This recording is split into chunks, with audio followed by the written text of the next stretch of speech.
नमस्कार, मैं डॉक्टर प्राची शर्मा, प्रवक्ता हिंदी, जिला शिक्षा प्रशिक्षण संस्थान पुखराया, कानपुर देहात से आज इस पेज पर, फेसबुक पेज पर लाइव आपके सामने उपस्थित हूँ। अगर मेरी वॉइस में कुछ भी किसी भी तरह का कोई अवरोध हो तो कृपया मुझे कमेंट के द्वारा अवगत करा दें, अगर आवाज़ मेरी क्लियर ना आ रही हो।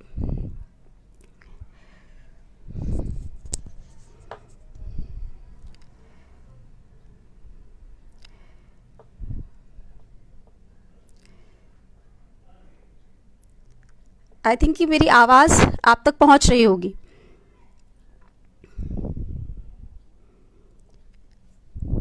जी, तो आप सभी का स्वागत है। आप सभी जुड़ गए हैं और स्वागत की जो औपचारिकता है उसको हम लोग यहीं पर विराम देते हैं और शुरू करते हैं आज के सेशन को। एक बहुत ही प्यारा विषय जो है उसको चयन किया गया है। इतना संकट काल जो है, इतने संकटकालीन जो परिस्थितियां हैं, ऐसे समय में अगर कविता की बात हो जाए तो क्या कहना है।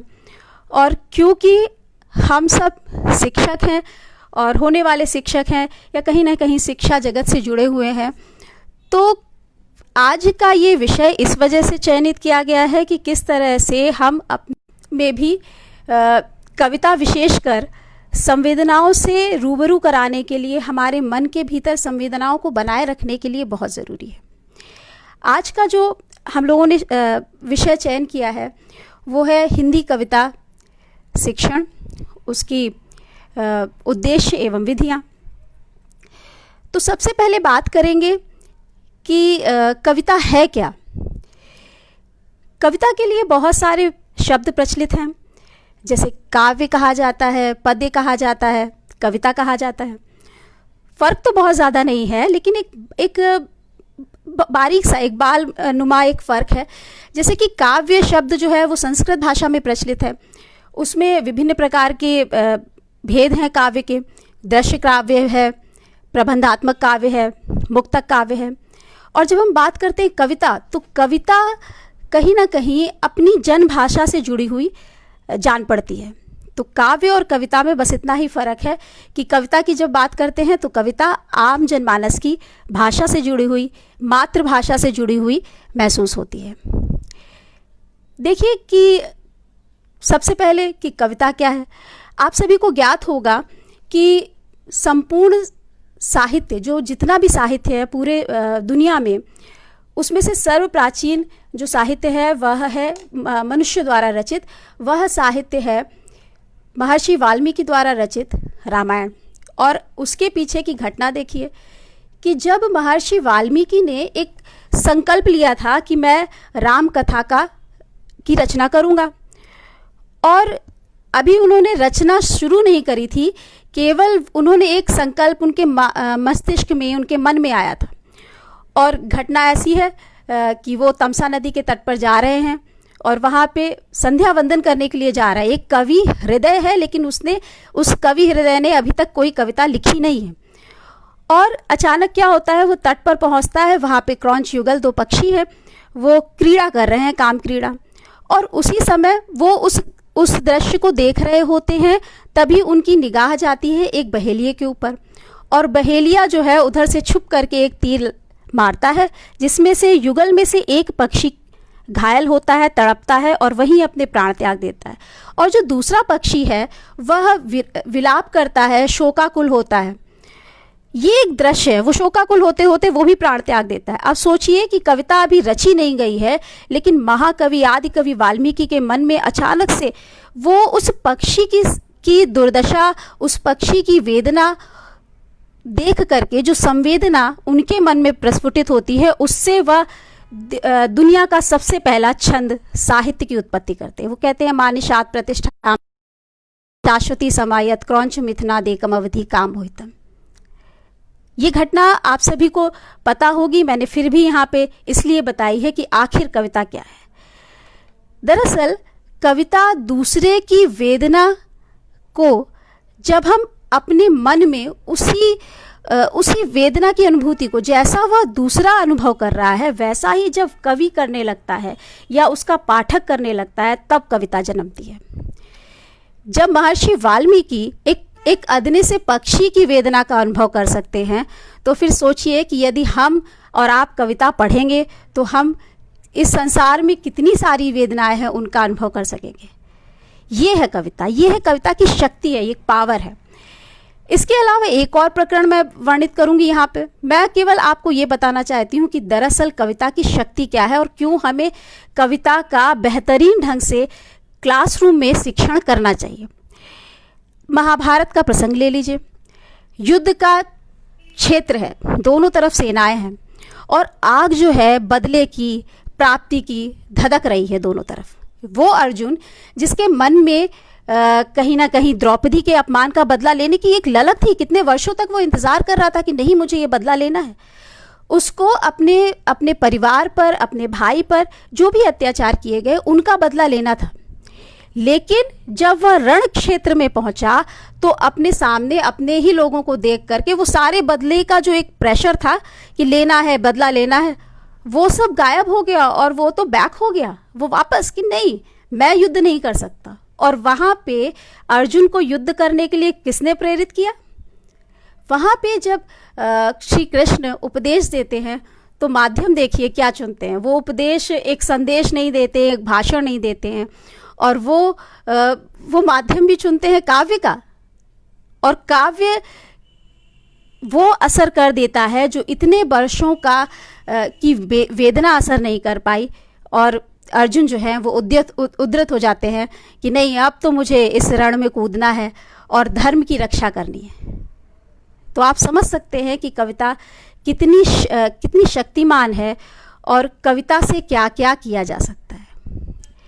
दरअसल जब भी हम व्यथित होते हैं, जब भी हम वेदना के दौर से गुजर रहे होते हैं, ऐसे समय में हमारे जीवन को एक संबल पहुंचाती है, वह है कविता।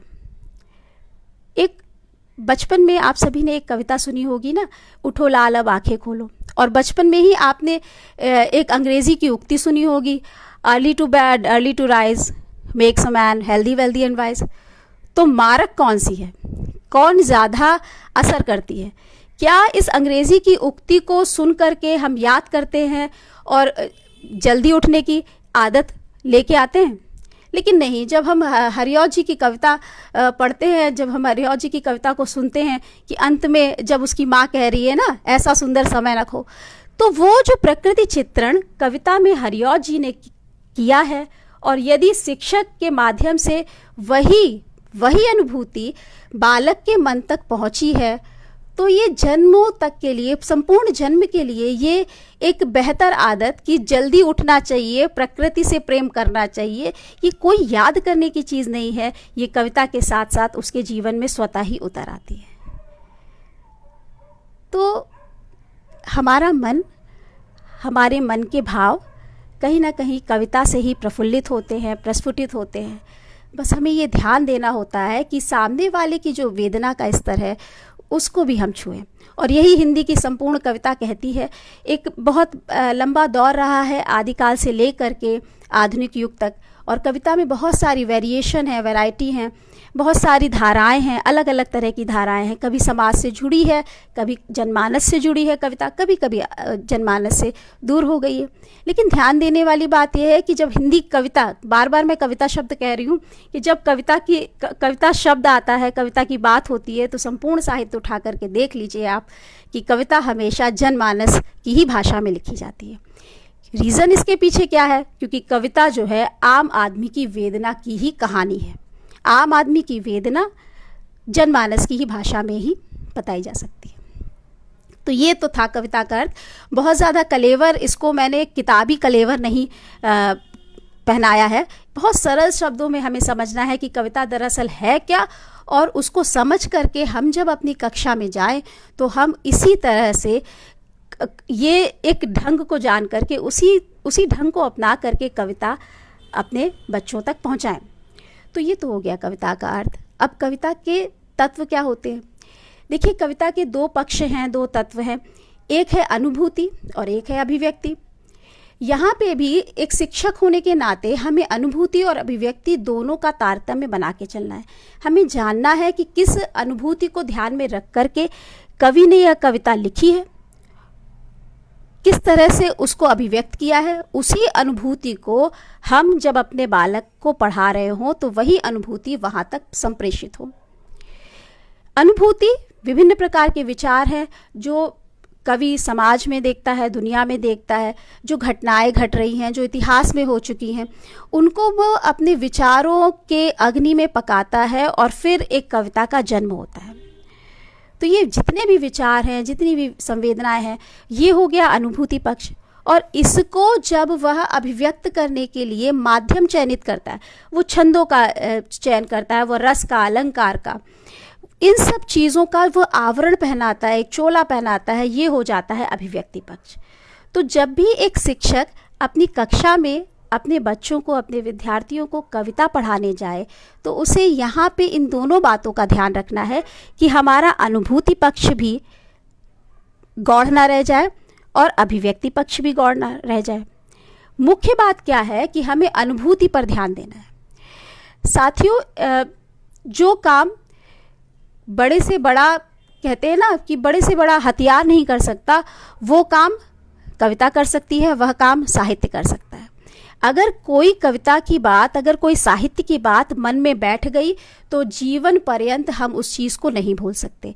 भले आप जितने ही समाज में नियम कानून लेकर के आए, लेकिन वो कानून माने तभी जाएंगे जब तक हम उसको मानना चाहेंगे। काव्य के प्रयोजन बताया था आचार्य मम्मट ने, उसको मैं यहाँ पे जोड़ना चाहूँगी। वह कहते हैं, काव्यम यशसे अर्थ कृते शिवे तरक्षते सद्या परिनिवृत्ते कांता सम्मित तयो उपदेश युजे। देखिए, काव्य की रचना क्यों की जाती है, उसका प्रयोजन क्या है। काव्यम यशसे अर्थ कृते, अब ये कवि के लिए कहा गया है। काव्य की रचना कर दी, कविता लिख दी, तो उसको यश की प्राप्ति होगी, उसको, उस कवि को अर्थ की प्राप्ति होगी, उसको नाम मिलेगा, उसको धन की प्राप्ति होगी। काव्यम यशसे अर्थ करते शिवे तरक्षे, शिव से इतर जो है, जो कल्याण से इतर है, अकल्याणकारी है। तो अकल्याणकारी चीज़ों से कौन रक्षा करता है, वह कविता रक्षा करती है। वो भी बताती है कि ऐसा करने से ये हानि होगी, यदि हम ऐसा करेंगे तो हमें ये लाभ होगा। तो शिवे तरक्षते सद्या परिनिवृत्ते, वह पढ़ते ही पढ़ते आनंद देने लगती है। दुनिया की कोई ऐसी चीज़ नहीं है जिसको हम पढ़ेंगे और वह तुरंत हमको आनंद की अनुभूति प्राप्त कराने लगे। इसीलिए काव्य के लिए ब्रह्मानंद सहोदर ये कहा गया। जो ब्रह्म को प्राप्त करके जो आनंद की प्राप्ति होती है, वही जब हम काव्य को पढ़ते हैं तो ब्रह्म आनंद जो है उसी का सहोदर, उसी के भाई के समान वैसा ही आनंद हमको काव्य को पढ़ने पर प्राप्त होता है। लास्ट में अंतिम उसमें क्या कहते हैं कि कांता सम्मित तयो उपदेश युजे। मैं ये क्यों बोल रही हूँ, मैं इसको बताना चाहूँगी। कांता सम्मित तयो उपदेश युजे, जब ये कहते हैं कि जैसे कि कोई शास्त्र में लिखा है कि ऐसा करना चाहिए, तो शास्त्र को हम डर की वजह से मानते हैं और कुछ ज़्यादा पढ़ लेते हैं तो नहीं मानते हैं। दूसरा, राज आज्ञा यदि आती है, राजा की तरफ से कोई आदेश निकलता है, तो आप देखते होंगे कितने कानून पारित होते हैं, लेकिन उन कानूनों को मानने वाले मानते हैं और नहीं मानने वाले नहीं भी मानते हैं, यानी धज्जियाँ उड़ती हैं। तो ये एक हो गया शास्त्र द्वारा और दूसरा हो गया राज आज्ञा द्वारा। लेकिन कांता सम्मित तयो उपदेश युजे, जब आपकी स्त्री, प्रेमिका हो, पत्नी हो, या फिर आपकी कोई मित्र हो, यदि वह कोई उपदेश देती है, आपको बताती है कि ऐसा मार्ग अपनाओ, तो वो कितने अच्छे से सहर्ष हमको स्वीकार हो जाता है। यही काव्य से हमें प्राप्त होता है। कोई भय नहीं है कि हम ऐसा करेंगे तो हमारे जीवन में अनर्थ हो जाएगा। किसी प्रकार का दंड व्यवधान नहीं है कि कविता में डरा करके नहीं बताया जा रहा, वो तो प्रेम से बताती है, जीवन के उच्च आदर्शों तक हमको ले जाती है। हम चाहे जितनी तरक्की कर लें, चाहे वह विज्ञान है, सारी चीज़ें ज़रूरी है, तकनीकी, विज्ञान, सब चीज़ें ज़रूरी हैं, लेकिन यदि हम केवल तकनीकी और विज्ञान पर ही टिके रहेंगे तो होगा क्या कि उसका विध्वंसकारी परिणाम होगा, जो कि हम सबको आज के दौर में दिखाई पड़ रहा है। क्योंकि भाव पक्ष की कमी है, भावनाएं नहीं हैं, संवेदनाएं नहीं हैं, संवेदन शून्य होते जा रहे हैं। ज्ञान बहुत है, किंतु संवेदनाहीन ज्ञान है, संवेदन से शून्य, संवेदन से रिक्त ज्ञान है। और यही रिक्तता जो है वह साहित्य पूर्ण करता है। कविता इसी रिक्तता की पूर्णता है। यदि हम बालपन से बालक को या अपने विद्यार्थियों को साहित्य से प्रेम करना सिखाएं, इस मिठास से उसको पढ़ाएं, ताकि वह जीवन के आदर्शों को अपनाए। एक कहते हैं ना, दंडात्मक रवैया ना हो, वह माने कि हाँ, ये जीवन का उच्च आदर्श है। इस आदर्श को पाने के लिए हमें हो सकता है बहुत सारी कठिनाइयों का सामना करना पड़े, हो सकता है हमारे जीवन में बहुत सारे सुख ना हो, लेकिन ये आदर्श इतना मीठा है कि इस आदर्श को प्राप्त करके ही हम सुखी हो जाएंगे, जो कि इस दौर में दिखाई नहीं पड़ रहा है। धन की लिप्सा है, काम की लिप्सा है, समाज जो है विशृंखल हुआ जा रहा है, पतित हुआ जा रहा है। इसके पीछे के कारण यही है कि हमारे मन में एक बहुत बड़ा कोना जो है वह रिक्त है, और वह कोना है भाव का, संवेदना का। हम मनुष्य हैं, हम बहुत विकसित हो गए हैं, विकास की चोटियों पर पहुंच गए हैं, लेकिन हम लौट कहाँ गए हैं? वही पाशविक, वही आदमखोर बन गए। तो ये बहुत बड़ा दारोमदार है कविता पर। और अकेली कविता लिख करके ये काम पूरा नहीं होता, क्योंकि उसके बीच में कवि और जो पूरा समाज है, जो बाल समाज है, जो हमारा शिक्षक विद्यार्थी शिक्षार्थी और विद्यार्थी समाज है, उसके बीच में एक कड़ी है, वो है हम शिक्षक। तो जिस उद्देश्य को लेकर के ये कविताई हो रही है, ज़माने से होती आ रही है, होती रहेगी, उस उद्देश्य की पूर्णता तब तक नहीं होगी जब तक हम अपना अहम किरदार नहीं अदा करते। हम कक्षा में जाकर के साहित्य को इस तरह से पेश नहीं करते कि हमारा विद्यार्थी उस साहित्य से स्वतः प्रेम करने लगे। हम एक ऐसा वातावरण क्रिएट करें, हम क्लासरूम में एक ऐसा वातावरण क्रिएट करें कि हम अपने बच्चे को अपने साहित्य से लगाव पैदा करा दें। दुनिया का कोई भी साहित्य इतना समृद्ध नहीं है जितना कि हमारा भारतीय साहित्य, हमारा हिंदी साहित्य है। और उसकी दयनीय दशा भी है। देखिए कि जो हिंदी के कवि हैं वह फक्कड़ जीवन जीते आए हैं, पहले भी आज भी। जो अंग्रेज़ी भाषा में लिख रहा है वो बहुत ज़्यादा धन कमा रहा है। तो उसके पीछे कहीं ना कहीं समाज का इस तरह का नज़रिया है। और समाज बनता किससे है? हमसे और आपसे, हम शिक्षकों से बनता है। मैं अक्सर ये बात कहती हूँ कि समाज पतित हो रहा है तो लोग कहते हैं अरे इसका तो सीधे सीधे ठीकरा फोड़ दिया जाता है शिक्षकों पर कि समाज पतित हो रहा है तो शिक्षक जिम्मेदार है। तो एक बार मेरी चर्चा हो रही थी तो एक हमारे साथी ने कहा कि नहीं, इस बात से मैं सहमत नहीं हूँ, शिक्षक क्यों जिम्मेदार है? लेकिन शिक्षक ही तो वही आंखें प्रदान करता है। अच्छाई बुराई तो चारों तरफ व्याप्त है। हमको एक नज़रिया डेवलप करना है ना अपने बच्चे के भीतर। हो सकता है बहुत सारी समाज में कुरीतियाँ, बहुत सारी बुराइयाँ हैं जिनके ओर बच्चा आकर्षित हो रहा है। यही तो हमारे पास चैलेंज है ना, कि हमको उसको अट्रैक्ट होने ही नहीं देना है। वो चले शान से उस राह में जहाँ कीचड़ ही कीचड़ है, लेकिन कीचड़ का एक तिनका, एक कतरा उसको छू ना पाए।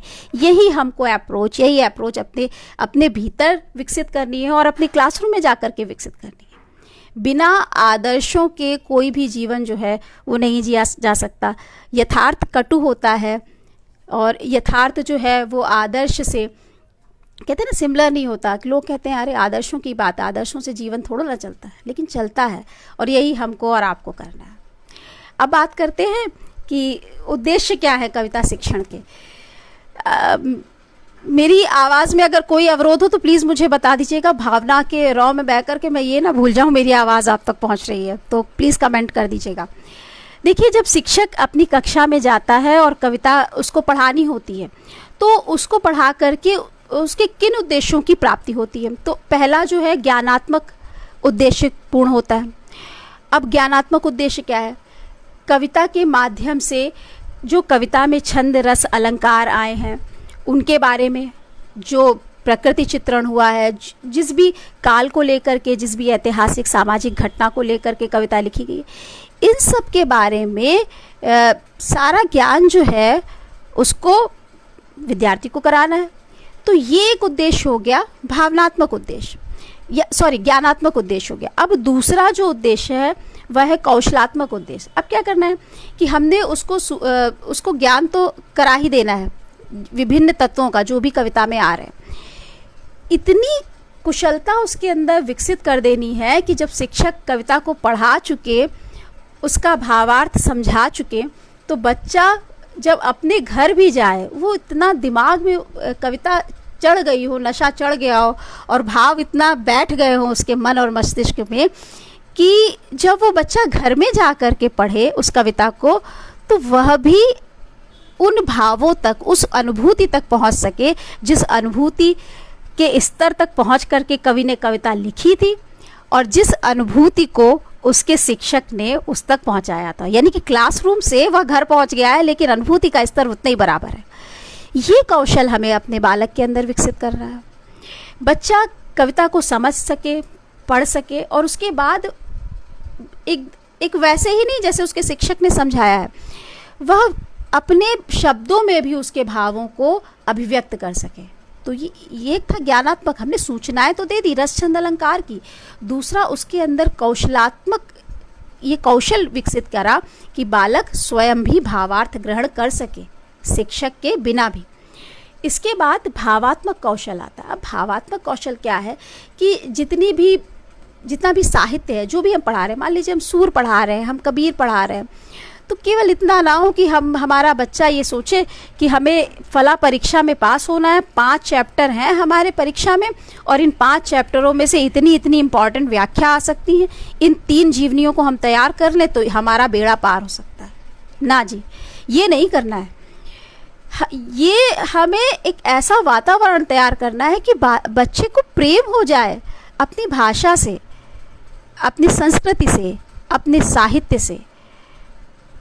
और जिस दिन ये प्रेम हमने अपने बच्चे के अंदर, अपने विद्यार्थी के अंदर विकसित कर दिया, उस दिन एक हिंदी शिक्षक, एक भाषा शिक्षक के रूप में हम सब सफल हो जाएंगे। तो जब भी क्लासरूम में शिक्षक जाए तो इन उद्देश्यों को ध्यान रख करके करे। कविता के इतने उद्देश्य हैं कि ज्ञान तो बढ़ाना है, ज्ञानात्मक, भावात्मक और कौशलात्मक उद्देश्य, इन तीनों की पूर्ति जो है हमको प्राप्त करनी है। अब कक्षा में शिक्षक जाता है, बहुत सारी परेशानियां होती हैं, थोड़ा सा इन पर भी चर्चा की जाए कि कविता ऐसी चुनी जाए कि उसका पहले हमें जांचना है एक शिक्षक होने के नाते कि उसका उद्देश्य क्या है, कविता किस भाव को लेकर के रची गई है और वह उद्देश्य हमको अपने विद्यार्थी तक पहुंचाना है। दूसरी चीज़ जो है वो पाठ्य कविता जो हमारे सामने रखी है वह बालक के मानसिक स्तर के अनुरूप है कि नहीं है। यदि हम ये कविता पढ़ाते हैं तो वो कविता बालक के जो मस्तिष्क है, उसके मन के अंदर के किन भावों को विकसित कर सकती है। देखिए, हम लोगों ने पढ़ा है कि भाव जो है हमारे अंदर निहित हैं और कविता क्या काम करती है, काव्य क्या काम करता है, होम्योपैथी मेडिसिन की तरह काम करता है। पहले होम्योपैथी में दवा लेने जाइए तो वो क्या करती है कि पहले रोग को बढ़ाती है, उभारती है। तो कविता या साहित्य भी काम क्या करता है कि जो हमारे भीतर, हमारे अंदर निहित भाव है उनको वो बढ़ाता है। उसको पढ़ करके हमारे भाव जो है प्रस्फुटित होने लगते हैं, कहते हैं ना, बुलबुले मारने लगते हैं। तो हमको ये भी ध्यान रखना है कि इस कविता को पढ़ा करके बच्चे के किस किस भावों का विकास हो सकता है।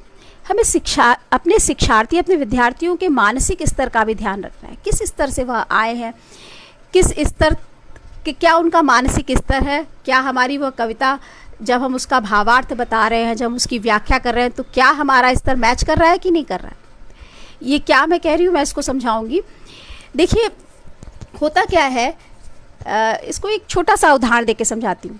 जब बालक छोटा होता है तो उसको वर्णमाला सिखाया जाता है, छोटे आ से अनार, बड़े आ से आम, और इतना वो सीख जाता है। आ से अदरक सीख लेता है धीरे धीरे। लेकिन जब धीरे धीरे वो बड़ा हो जाता है, अब वो केवल शरीर से बड़ा नहीं हो रहा, वो भावों और मानसिक स्तर से भी बड़ा हो रहा है। उसके भाव का स्तर, उसके मानस का स्तर ये भी विकसित हो रहा है। और जब वो बड़ा हो जाता है तो हमें और आपने पढ़ा ना कि आ यानी छोटे आ का मतलब क्या होता है, नकारात्मकता होता है। तो हमें ये भी ध्यान रखना है, जहाँ हम छोटे बालक को आ से अमरूद ही पढ़ा सकते हैं, आ से अनार पढ़ा सकते हैं, हम उसको आ से मतलब नकारात्मकता नहीं पढ़ा सकते। तो स्तर के अनुरूप हमको भाव की भावार्थ या काव्य का व्याख्या भी करनी है। एक और समस्या आती है, ये तो तीनों चीज़ों को हमने ध्यान में रख करके पढ़ाया। एक और समस्या आती है कि हमें कविता को समय सीमा में बांधना होता है। एक टाइम ड्यूरेशन होती है, एक आपका पीरियड होता है 30 मिनट, 35 मिनट या 45 मिनट का, 40 मिनट का। तो एक ऐसी प्लानिंग के तहत जब हम कविता पढ़ाने जाएं, एक ऐसी प्लानिंग के तहत पढ़ाएं कि जो उद्देश्य हमारे हैं, जो कविता का उद्देश्य है और जो शिक्षार्थी का उद्देश्य है, जो भावात्मक उद्देश्य है, दुनिया भर के जितने भी उद्देश्य हैं, वो उस टाइम ड्यूरेशन में, उस समय सीमा में पूर्ण हो जाए। तो हमें इस समय बंधन का भी ध्यान रखना है। लेकिन यदि कविता बहुत अच्छी है, एक लंबा विस्तार चाहती है, तो ऐसा नहीं कि हम उसको बहुत जल्दी समेटने की कोशिश करें। एक शिक्षक होने के नाते हमें ये भी ध्यान रखना है कि केवल हमें अपना प्लान बुक तैयार करके नहीं रखनी है कि हमने पढ़ा दिया, हमने लिखा दिया। हमें ये भी ध्यान रखना है कि जिस उद्देश्य से रचना रची गई है, उस उद्देश्य की प्राप्ति भी हो। देखिए, हिंदी, शायद मेरे इस अनुभव से आप सभी कहते ना सहमत होंगे। हाई स्कूल इंटर में जा करके ऐसी दशा हो जाती है हिंदी विषय की कि कुछ मत पूछिए, सारे विषयों पर सारा फोकस होता है, शिक्षकों का भी और बच्चों का भी। और हिंदी जो है वो केवल अंत में पढ़ी जाने के लिए, याद करके बस पास होने भर के लिए है। आप सोच सकते हैं इसके पीछे के कारण क्या है, क्यों है ऐसा? हम अपने ही साहित्य को, हम अपनी ही भाषा को प्रेम नहीं करते। और क्यों नहीं करते भाई? इसके पीछे कौन जिम्मेदार है? वो बच्चा जिसको हमारे भरोसे छोड़ा गया था स्कूल में, जब वो नन्हा सा था, वो बच्चा जिम्मेदार है। तो कौन सी व्यवस्था जिम्मेदार है? बचपन से लेकर के उस हाई स्कूल इंटर के बच्चे तक में कभी भी ऐसा हम नहीं कर पाए कि बच्चा उस कविता से, उस साहित्य से, उस विषय से प्रेम करने लगे। उसको केवल ये ना सोचे कि हमको जो है पास होना है, पढ़ना है, हमें मैथ में ज़्यादा नंबर ले आएंगे, स्कोरिंग सब्जेक्ट है, कंप्यूटर में ज़्यादा नंबर ले आएंगे। हमें नंबर गेम में नहीं पढ़ना है। और यही वजह है, ऐसा होता आ रहा है, होता जा रहा है। यही वजह है कि हमारा पढ़ा लिखा जो वर्ग है, वो जब समाज में आता है तो वो विभिन्न प्रकार के गुण होते हैं उसमें, लेकिन जिस बात की मैं बात बार बार कह रही हूँ ना, कि उसके मन में कहीं ना कहीं एक बहुत बड़ा स्थान जो है वो रीता रह जाता है, रिक्त रह जाता है। ये वही है, वही संवेदना, वही भाव जो हम लोगों ने कमी कर दी, शिक्षकों ने कमी कर दी कहीं ना कहीं, शुरू से लेकर के, प्राथमिक से लेकर के उच्च प्राथमिक और माध्यमिक तक के बच्चों को, उनको छोड़ दीजिए। जो हिंदी विषय लेकर के पढ़ाई करते हैं, हायर एजुकेशन में जाते हैं, उनको छोड़ दीजिए। बाकी यहाँ तक कि कक्षा 1 से 12वीं तक की जो पढ़ाई है हिंदी की, तो कहाँ कमी रह गई है? क्यों हम उस विषय से प्रेम नहीं कर पाते? अरे हिंदी क्या है, पढ़ लेंगे। क्यों है ऐसा? कौन जिम्मेदार है? व्यवस्थाएं जिम्मेदार होंगी, हम मान सकते हैं। हमारी जो सिस्टम ऐसा है वो इस तरफ इंगित करता है कि नंबर गेम में पड़ गया है। लेकिन प्रेम करना किसने मना कर दिया है? जब हम बहुत सारी चीज़ों से प्रेम कर सकते हैं, तो क्या हम अपने भाषा से प्रेम नहीं कर सकते? कितनी ये दयनीय स्थिति है। इससे दयनीय कुछ हो ही नहीं सकता कि हम सारी दुनिया से प्रेम करते हैं, हमें अपनी भाषा से प्यार नहीं है। और अपनी भाषा से जिसे प्यार नहीं है, भाषा से प्यार का मतलब नहीं हम बहुत प्यार करते हैं अपनी भाषा से। भाषा से प्यार करना तो वो बात है कि हम अपने साहित्य से भी तो प्यार करें। हमारी भाषा में हमारे देश का जो भी साहित्य है, हमारी संस्कृति से प्यार करें। तो हम जब उससे प्यार नहीं करें तो हम कैसे इतने बड़े दम भरते हैं कि हमें अपनी भाषा से प्यार है? तो ये बहुत शर्मनाक चीज़ है कि हम उसे विषय के तौर पर लेते हैं। वो माँ है हमारी, और माँ की जगह जिस तरह से कोई नहीं ले सकता, उसी प्रकार से जो हमारा भारतीय साहित्य है, जो जितने भी भाषाएं हैं, हिंदुस्तानी भाषाएं, उसमें लिखा गया साहित्य है, वो माँ का स्थान रखती है। और उस माँ से प्रेम करना वो बालक खुद नहीं जानता, वो हमारे हाथों छोड़ दिया जाता है, हम हमारे भरोसे छोड़ दिया जाता है। और हमको उस बालक को उसकी दूसरी माँ यानी उसकी भाषा, उसकी संस्कृति, उसके साहित्य से प्रेम कराना, सिखाना होता है। और यहाँ कहीं हम फेल हो जाते हैं। और शायद ऐसा नहीं है पूरी तरह से, कहीं ना कहीं बहुत सारे लोग बहुत अच्छा काम कर रहे हैं और करते जा रहे हैं अपनी धुन में। कुछ लोग ऐसा कर रहे हैं और कहीं ना कहीं सफल भी है। तो एक बहुत बड़ा तबका ऐसा भी है जो इस ओर भी प्रयास कर रहा है। ये कविता का सेशन है, वरना मेरे दिमाग में बहुत सारी बातें हैं। जब इस विषय में जब मैं बोलती हूँ तो कहीं ना कहीं भावुक हो जाती हूँ कि भाषा के प्रति इतना, कहते हैं ना, दोयम दर्जे का व्यवहार क्यों है हमारे उसमें। तो ये एक छोटी छोटी सी बातें थी। अब कविता को हम पढ़ाने जा रहे हैं कक्षा में, कौन कौन से मेथड अपनाएंगे? बहुत सारे मेथड्स हैं हम लोगों के पास में। किताबों में बहुत सारे लिखे हैं कि हम भावार्थ समझाएं, भावानुवाद करें, हम व्याख्यान विधि अपनाएं, हम व्याख्या विधि अपनाएं, हम भाष्य विधि अपनाएं, हम तुलनात्मक विधि अपनाएं, समीक्षात्मक विधि अपनाएं। लेकिन क्या ये एग्जैक्टली जो बुक्स में लिखा हुआ है, जो किताबों में लिखा है, वो जाकर के जब हम क्लासरूम में जाते हैं वो सारे के सारे इम्प्लीमेंट कर पाते हैं, हो पाते हैं? यथार्थता शायद जवाब होगा कि ऐसा नहीं हो सकता। जितनी भी पुस्तकें लिखी गई हैं वो पूरी तरह से कक्षा में फलीभूत नहीं होती। हमको कुछ तरीके ईजाद करने पड़ते हैं। मतलब ज्ञान ज़रूरी है जो हमने किताबों में पढ़ा है, टीचिंग मेथड वही ज़रूरी है जो किताबों में पढ़े हैं, लेकिन हमको क्या करना होता है, कुछ अपने मेथड डेवलप करने पड़ते हैं उनको मिलाते हुए, ताकि ये जितनी बातें मैंने कही ना, जितनी कमियां मैंने बताई हैं ना कि कहाँ कमी रह जाती है, मैं फिर एक बार आपको ध्यान दिलाऊंगी कि एक तरफ ऐसे शिक्षक होते हैं, हिंदी शिक्षक, जो कविता को बहुत गा गा के पढ़ाते हैं। तो ध्यान रखिए कि कविता जो है गीत नहीं है, गीत अलग है, कविता अलग है। कविता में लय है, ताल है, छंद है, ठीक है, लेकिन उसका एक अपना तरीका होता है। कविता को पढ़ने का अपना तरीका होता है। कविता को बहुत ज़्यादा गा के नहीं गाना है।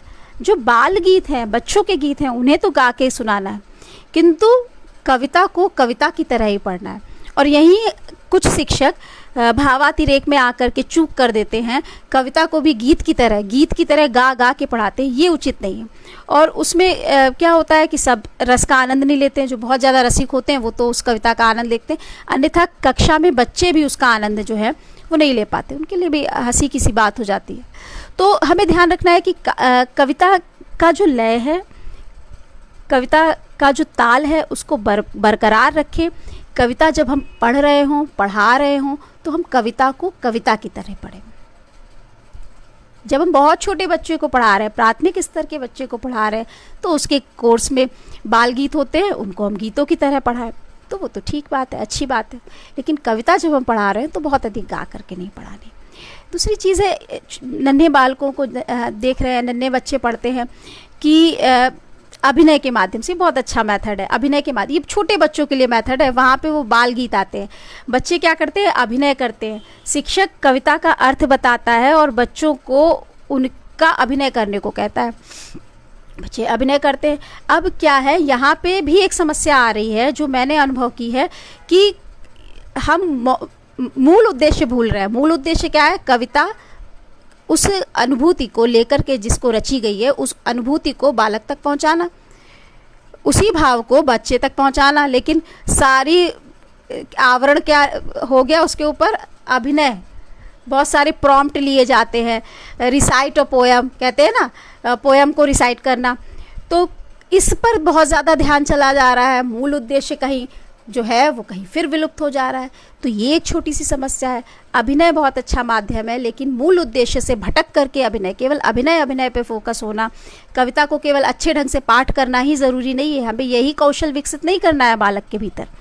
हमको ये भी ध्यान रखना है कि बच्चे जो है उस भाव को भी अपने हृदय में, अपने मस्तिष्क में सदा सदा के लिए समा लें। तो ये ध्यान रखना है। छोटे बच्चों के लिए एक और विधि बेहतरीन है। जो प्राचीन पारंपरिक विधियां हैं उनकी बात मैं यहाँ नहीं करूँगी क्योंकि वो पारंपरिक विधियां इवन बड़े बच्चों के लिए भी उतनी उपयोगी नहीं है, क्योंकि वो पारंपरिक विधियां एकल हैं। वो हायर एजुकेशन में तो लाभदायक हैं, किंतु प्राथमिक, उच्च प्राथमिक के लिए वो विधियां लाभदायक कहीं ना कहीं नहीं है। आप छोटे बच्चे को जब कक्षा में पढ़ाने जाए तो सीधे कविता याद कराने पे ना जुट जाएं। आप बच्चे को कविता में आई हुई विषय वस्तु से संबंधित कुछ प्रश्न पूछ लें उसके संबंध में, क्योंकि छोटे बच्चों की अधिकतर कविताएं पेड़ पौधों पर होती हैं, पशु पक्षियों पर होती हैं तो उनसे पूछें, उन पशु पक्षियों से संबंधित जो भी विषय वस्तु है उससे संबंधित आप प्रश्न पूछते जाए। बच्चा देखिए कितना कनेक्ट होता रहेगा आपसे, और जब ये कनेक्शन आपका आ जाएगा, बच्चे को मज़ा आने लगेगा, तब आप अपनी कविता पढ़ाना शुरू करें। और कविता को पढ़ाने के साथ साथ आप उसके कवि के बारे में बताएं, हल्का सा। देखिए छोटा बच्चा है तो उसको हल्के से बताएं, ज़्यादा नहीं, विस्तार में नहीं बताना, संक्षेप में बताएं, लेकिन बताना ज़रूरी है। ज़्यादातर होता ये है कि शिक्षक कविता पढ़ाता है, प्रश्नोत्तर लिखाता है, कहानी ख़त्म। किसने लिखी है बच्चा नहीं जानता, बहुत बड़ा होता है फिर वो जानता है, किन सूत्रों से जानता है वो बच्चा ही जाने, लेकिन शिक्षक वहाँ पे मौन हो जाता है। अभ्यास कार्य जो जितने दिए जाते हैं, हिंदी के साहित्य से प्रेम क्यों नहीं हो रहा है हमारे शिक्षार्थियों का, मैं ये बताना चाहूँगी कि जो अभ्यास कार्य दिया गया है, रस, छंद, अलंकार, ये सब हम कविता के साथ साथ नहीं बताते हैं, बल्कि दिया होता है पुस्तकों में, लेकिन हम उसको छोड़ देते हैं, छिपा देते हैं, और बच्चा तो उनसे अनभिज्ञ वैसे ही है, और उसके बारे में जानकारी है उसको बड़ी कक्षाओं में मिलती है। तो समस्या कौन क्रिएट कर रहा है? शिक्षक क्रिएट कर रहा है। तो इन सब चीज़ों पर थोड़ा सा हमें काम करना है। कविता शिक्षण जब भी हम करने जाएं तो ये कुछ चीज़ें ध्यान रखें, किस तरह से रोचक ढंग से हम कविता को पढ़ाएं, ये एक बहुत ज़रूरी है। कुछ मैं बातें बताऊंगी कि किस तरह से हम कविता शिक्षण को रोचक बना सकते हैं। जब भी हम कविता सुना रहे हो, पढ़ा रहे हो कक्षा में, तो हमें ध्यान रखना चाहिए कि कविता कहते हैं ना, एक बैठक में पूरी होनी चाहिए, यानी कि उसका अखंड पाठ होना चाहिए। यदि कविता को खंडित करके पढ़ाया जाएगा तो वो भाव बालक तक नहीं पहुंच पाता, ये समस्या आ जाती है। तो कविता को यदि हम रुचिकर बनाना चाहते हैं कक्षा में, तो कविता का पाठ सदैव अखंड हो। यदि बहुत लंबी कविता है ना, तो उसको पार्ट्स में पढ़ा सकते हैं, खंडों में विभाजित करके पढ़ा सकते हैं, लेकिन कोशिश ये करनी चाहिए कि कविता का मज़ा बच्चा भी ले, आनंद उठाए उसके भाव का, जब वह अखंड रूप में पढ़ाई जाए। दूसरी चीज़ क्या है कि शिक्षक कविता का पाठ जब करे तो वह स्वयं भी जाने कि किस भाव से रची गई है कविता, कौन सी लय आनी चाहिए, कौन सा ताल आने चाहिए। तो इन सब का वह ध्यान रखे, आरोह अवरोह का ध्यान रखे, भाव के अनुकूल वह स्वयं भी कविता का पाठ करे, और तभी बालक उसी के अनुकूल पाठ करेगा। आजकल की समय की समस्या क्या है, शिक्षक पढ़ा रहा है, मैं आपको सरकारी और गैर सरकारी दोनों उसकी बात बता रही हूँ कि कहाँ हम लोग थोड़ा सा काम कर सकते हैं, बहुत अच्छा सा इफेक्ट आएगा उसका, कि जब शिक्षक बोल रहा होता है कविता का और सब बच्चे संवेद स्वर में उसका उच्चारण कर रहे होते हैं, तो उसमें ऐसे भी छिपे हुए बच्चे होते हैं जो सही उच्चारण नहीं कर पा रहे होते। वहाँ पे वह गलत उच्चारण उनके लिए जीवन पर्यंत बना रहेगा। वो ध्यान रखेंगे कि वैसे ही मैंने बोला था, मुझे तो सिखाया नहीं गया। आपने ध्यान दिया होगा, सा शा का उच्चारण अशुद्ध करते हैं लोग, हमारे आसपास हमें बहुत सारे लोग मिल जाते हैं। उसके पीछे कारण क्या है, उन्हें कभी टोका नहीं गया।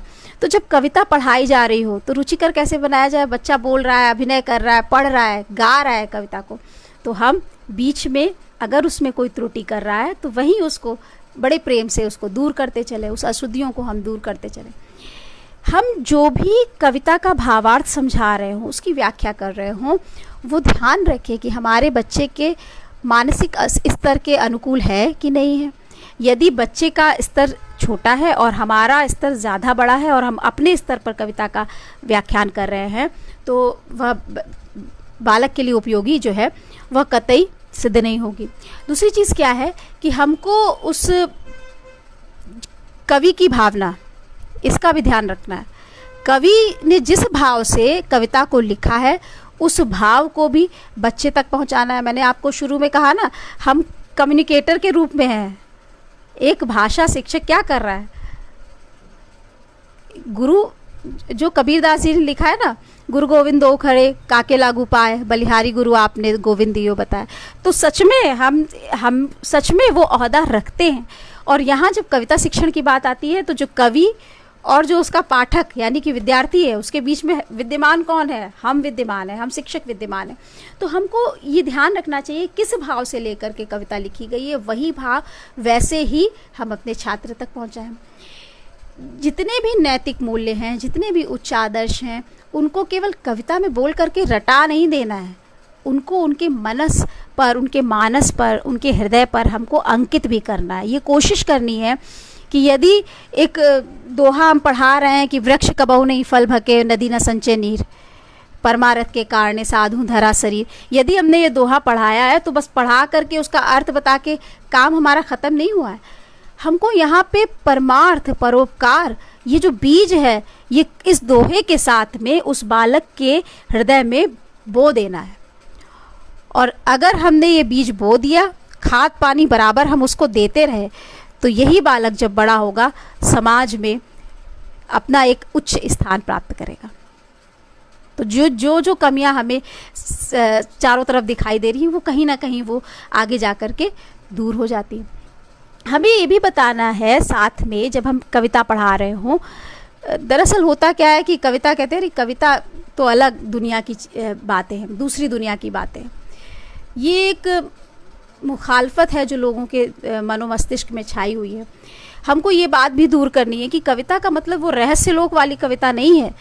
हम जिस दुनिया में जी रहे हैं, इसी दुनिया की है कविता, कोई दूसरे लोक की दुनिया नहीं है कविता की दुनिया। ये जो चीज़ है, ये हमें अपने बच्चे तक पहुंचानी है। होता क्या है कि कविता बहुत कठिन होती है, ये जान करके बच्चा उसको पढ़ता ही नहीं है, उसको बस एक कोर्स की तरह मान लेता है कि हमको ये कोर्स है हमारे क्लास का और हमको इसको पढ़ करके पास होना है। तो ये हमें थोड़ा सा ध्यान रखना है, हमको उसको प्रेरित करना है। जब हम ये काम इतना सारा कर लेंगे तो वो स्वतः प्रेरित हो जाएगा कि अपने साहित्य से, अपनी भाषा से, अपने मूल्यों से वह स्वतः ही प्रेम करने लगेगा। ये कुछ चीज़ें हैं। क्या कर सकते हैं हम कविता से बच्चे के मन में किस तरह का प्रेम उत्पन्न करें, क्या क्या करें, कुछ अपने शिक्षक भाइयों के लिए, शिक्षक बहनों के लिए और हमारे प्यारे प्रशिक्षुओं के लिए, जब वो क्लासरूम टीचिंग में जाएं तो क्या क्या ऐसे काम करें, ऐसे क्या क्या प्रयास करें, उनके बारे में थोड़ी सी चर्चा करें। कि सबसे पहला काम क्या है कि हम जब एक शिक्षक के रूप में कविता का पाठ कर रहे हों तो हमारा जो पाठ हो वो कैसा हो, वो प्रभावशाली होना चाहिए। हम अपने बच्चे को एक, कहते हैं ना, एक आदत से विकसित करें अपने शिक्षार्थियों में कि वो बच्चा कंठस्थ करने लगे कविता। अब आप सोचिए कि टीवी में कितने सारे सिनेमाई गीत आते हैं, सिनेमा के गीत आते हैं और कैसे कंठस्थ हो जाते हैं। मुझे भी बचपन में एक बार सुन करके अपने आप ही गाना कंठस्थ हो जाता था। और ये मतलब मुझे स्पेशल ये नहीं था, ये सबके साथ है, सभी बच्चों के साथ है कि जब वो आते जाते उनके कानों में वो संगीत पहुंचता है सिनेमा का, तो वो उनको कंठस्थ हो जाता है।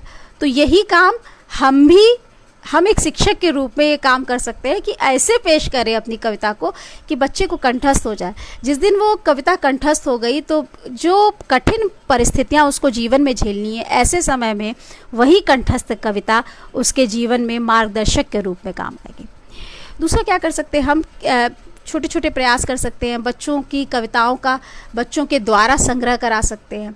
कुछ काव्य गोष्ठियों का हम, जैसा कि होता रहता है, बाल सभाएं आयोजित कर सकते हैं, हम काव्य गोष्ठियों का आयोजन कर सकते हैं। समस्या पूर्ति भारतीय युग की एक कहते हैं ना, एक प्रवृत्ति थी, वो प्रवृत्ति भी हम कक्षा में लेकर के आ सकते हैं। वो प्रवृत्ति भारतीय युग की थी और वहाँ तक चली नहीं गई। हम अगर भाषा शिक्षक होने के नाते एक समस्या दें, एक पंक्ति दे समस्या के रूप में, और अपने बच्चों से कहे, अपने विद्यार्थियों से कहे कि इसको पूर्ण करो, तो यदि हम समस्या पूर्ति की ये टेक्निक अपनाएं तो ये भी कविता शिक्षण में रोचकता लेकर के आएगी।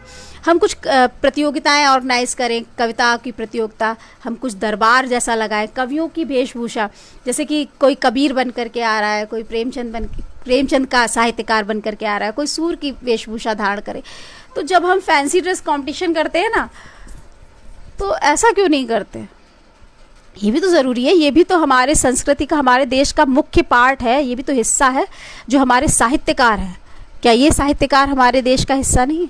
इनको जगह नहीं मिलनी चाहिए फैंसी ड्रेस कंपटीशन में? हम ये भी तो लेकर के आए कि हम गांधी बन रहे हैं, बहुत अच्छी बात है, हम नेहरू बन रहे हैं, हम वीरांगना लक्ष्मीबाई बन रहे हैं, बहुत अच्छी बात है, बहुत अच्छी बात है। लेकिन भावनाओं की कहाँ जगह है?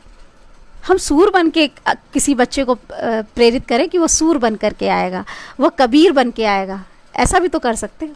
और यदि हमने ऐसा किया तो वो स्वतः प्रेम की जो है वो धारा जो है बहने लगेगी हमारे हमारे और हमारे बच्चे के बीच में। ये साहित्य एक कहते हैं कि कविता साहित्य में भी बेसिक जो मुख्यतया कविता ऐसी चीज़ है जो ऐसा ढांढस देती है जब हम अपने जीवन के किसी अंधकारमय दौर से गुजर रहे होते हैं। कहते हैं ना, हम उठ खड़े होते हैं। आप याद कीजिए, जब पिछला उदाहरण मैंने दिया ही हुआ है महाभारत का, चंद्रगुप्त पढ़ा होगा आपने, वो संवेद स्वर में जब वो वीरतापूर्ण गीत गाया जाता है, कैसे रोंगटे खड़े होने लगते हैं। ये पावर है कविता में, और यही पावर जो कविता में विद्यमान है, हम भाषा शिक्षकों के कांधे पर ये दारोमदार टिका हुआ है कि वही जो ऐसा करने में हम सफल हुए तो बहुत बड़ा योगदान होगा। क्योंकि गणित, विज्ञान, अंग्रेज़ी, सामाजिक विज्ञान, इतिहास, भूगोल, ये सब अपनी जगह हैं, सबकी अपनी अपनी कहते हैं ना सीमाएं हैं, अपनी अपनी जगह हैं। साहित्य का भी उतना ही बड़ा स्थान है, कविता का उतना बड़ा स्थान है। अगर हम इस पर ध्यान नहीं देते हैं तो समाज की जो दशा हो रही है वो और भी ज़्यादा बुरी होगी। क्योंकि भावनाओं से हम रिक्त हैं, भावनाओं से हम रीते हैं, हम निर्माण कर रहे हैं बालकों का। बालक से मेरा तात्पर्य है, हम एक नए नागरिकों का निर्माण तो कर रहे हैं, लेकिन वो निर्माण कैसा है? भावना शून्य निर्माण है। तो भावनाओं का प्रवाह कौन करेगा? वह साहित्य करेगा, और यही हमें आपको करना है। समय अधिक ना हो गया, मुझे इस पर भी थोड़ा सा ध्यान देना है।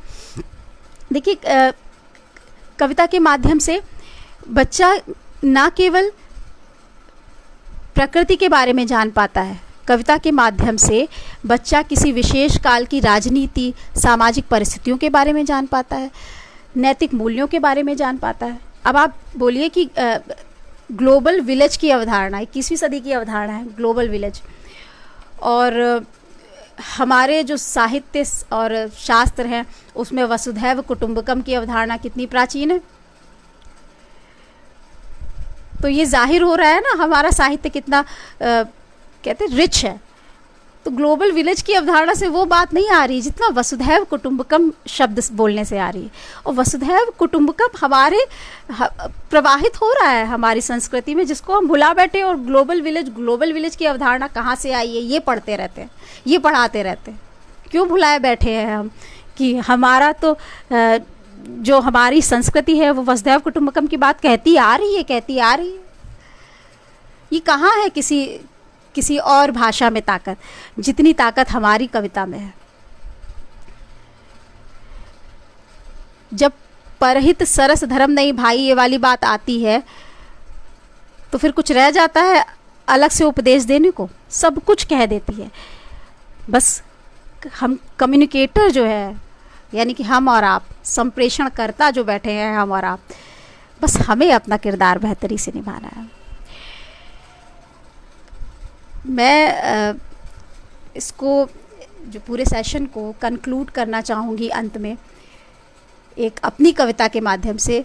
जितना मैंने बताया कि कविता क्या है, कविता कैसे पढ़ी जानी है, ये सारी चीज़ें मैंने बताई। और मैंने एक रचना लिखी है, कविता लिखी है, कविता क्या है इसी पर कविता लिखी है। और वो जो है मैं इस कविता को सुना करके यहाँ पे विराम चाहूँगी और मनन करने चाहूँगी कि आप इस पर चिंतन करें कि क्या जितना हम बोलते हैं ये कविता उस पर सार्थक सिद्ध हुई है कि नहीं। मेरी कविता है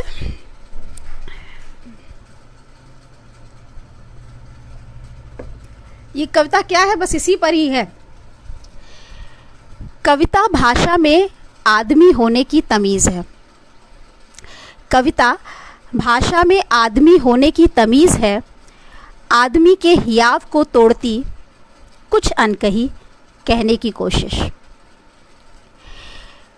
पहले पाक प्रेम में अपने को उत्सर्ग करने, पहली मुस्कान से अनगिनत दर्द की लकीरों तक जीवन के गर्भ में फूटने की शुरुआत है।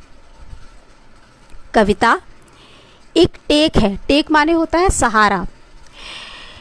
कविता एक टेक है हजारों बेसहारा कंधों के लिए, अपने में छिपे अनसुलझे प्रश्नों को जाहिर करते, रात में सुबह तक के लंबे सफ़र में।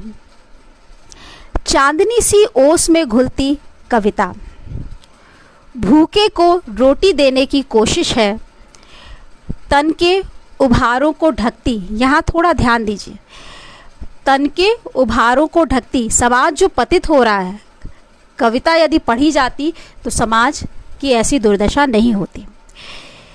तन के उभारों को ढकती, मन की सुंदरता के प्रकाश को मैदानों, पहाड़ों, खेतों तक पहुंचाती।